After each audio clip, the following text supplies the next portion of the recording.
সারা ভারত কৃষক সভা দিচ্ছে সংযুক্ত কিষাণ মোর্চা দিচ্ছে।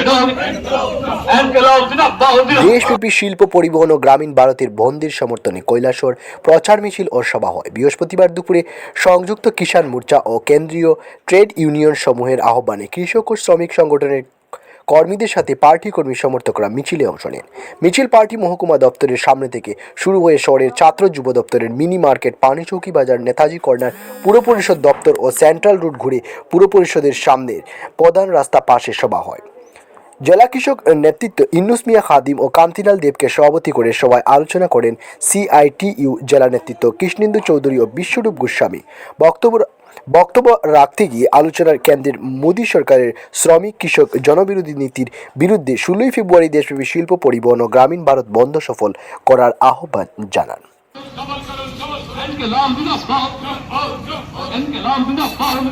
কিষাণ মোর্চা দিচ্ছিল সংযুক্ত কিষাণ মোর্চা ডাকে আগামীকাল গ্রামীণ ভারত ধর্মঘট সফল করেন। সংযুক্ত কিষাণ মোর্চা ডাকে আগামীকাল গ্রামীণ ভারত ধর্মঘট সফল।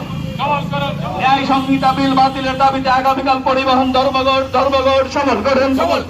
ন্যায় সংহিতা বিল বাতিলের দাবিতে আগামীকাল পরিবহন ধর্মঘট বিল বাতিলের দাবিতে আগামীকাল পরিবহন ধর্মঘট সফল করেন। এমএসপির আইনি স্বীকৃতির দাবিতে আগামীকাল সংযুক্ত কিষাণ মোর্চা দিচ্ছিল সংযুক্ত কিষাণ মোর্চা ডাকে আগামীকাল গ্রামীণ ভারত ধর্মঘট সফল করেন। সমস্ত গাড়ি দুর্ঘটনার দায় চালকদের উপর চাপিয়ে ন্যায় সংহিতা বিল কেন বিজেপি সরকার জবাব চাই। দুর্ঘটনার দায় গাড়ি চালকদের উপর চাপিয়ে ন্যায় সংহিতা বিল কেন বিজেপি সরকার জবাব চাই। আন্দোলন নেতা শ্রমিক নেতা কর্নেল কৃষ্ণেন্দু চৌধুরী বিস্তৃত আলোচনা করেছেন। আমি খুব সংক্ষেপে দু একটা কথা বলেই আমার কথা শেষ করব।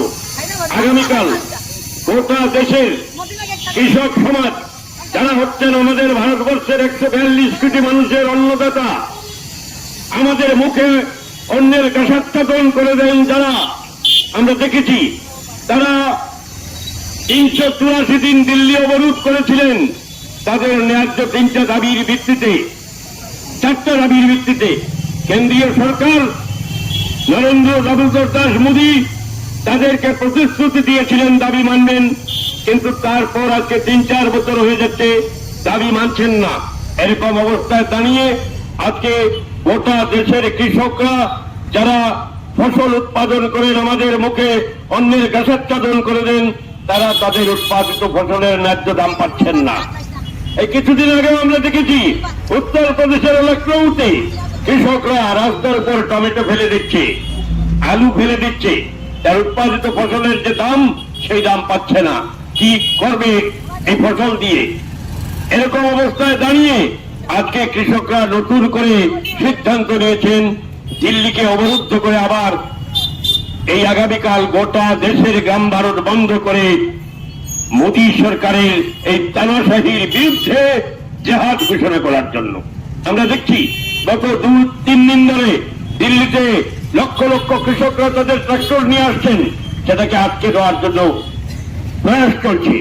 অথচ যে কৃষকরা এই দেশের 142 কোটি মানুষের মুখে অন্যের কাষাচ্ছাদন করে দেয়। আমরা যারা এখানে ব্যবসায়ীরা যারা আছেন, আপনার বাজারের আসল ক্রেতা হলো গ্রামের কৃষকরা। শতকরা 70 জন মানুষ কৃষিজীবী, তার হাতে যদি পয়সা না যায় তাহলে বাজারের ব্যবসায়ীরা পসরা সাজিয়ে বসবেন, কিন্তু ক্রেতা তো আসবে না, আপনার বিক্রি হবে না। এমনিতেই ত্রিপুরা রাজ্যে আমরা যখন এই কৈলাসহর বাজারে আমাদের কথা যারা শুনছেন, বাজারের ব্যবসায়ীরা অনেকের সাথে যখন কথা হয় তারা বলেন ব্যবসা অনেক কমে গেছে, আগের মতো বিক্রি বার্তা হচ্ছে না। কি করে হবে? গ্রামের মানুষের হাতে পয়সা নেই। এরকম অবস্থায় দাঁড়িয়ে এই ধর্মঘট শুধু কৃষকের তার দাবির ভিত্তিতে ধর্মঘট না, বন্যা আপনার স্বাস্থ্যতার সাথে জড়িত। কৃষকের আয় যখন বাড়বে সে তার টাকা বাজারে বিনিয়োগ করবে, ভোগ করবে। ভোগ করতে গেলেই আপনার দোকানে আসবে, আপনার কাছ থেকে পণ্য কিনে নেবে। এইভাবেই তো টাকার লেনদেন হয়, গোটা দেশের অর্থনীতি চাঙ্গা হয়। সেই জন্য এই গ্রামীণ ভারত বন্ধ শুধু কৃষকের দাবিতে না, সমস্ত অংশের মানুষের স্বার্থে। তার সঙ্গে আমরা কি দেখছি, মোটর কেন্দ্রীয় রাজ্য সরকারের যে সমস্ত দপ্তরগুলো আছে শূন্যপদ সেখানে পড়ে আছে। এখন তারা হায়ার অ্যান্ড ফায়ার অর্থাৎ কন্ট্রাকচুয়াল সিস্টেমে বিভিন্ন জায়গায় কর্মী নিয়োগ করে সেখানে বিভিন্ন দপ্তরগুলো চালানোর চেষ্টা করা হচ্ছে।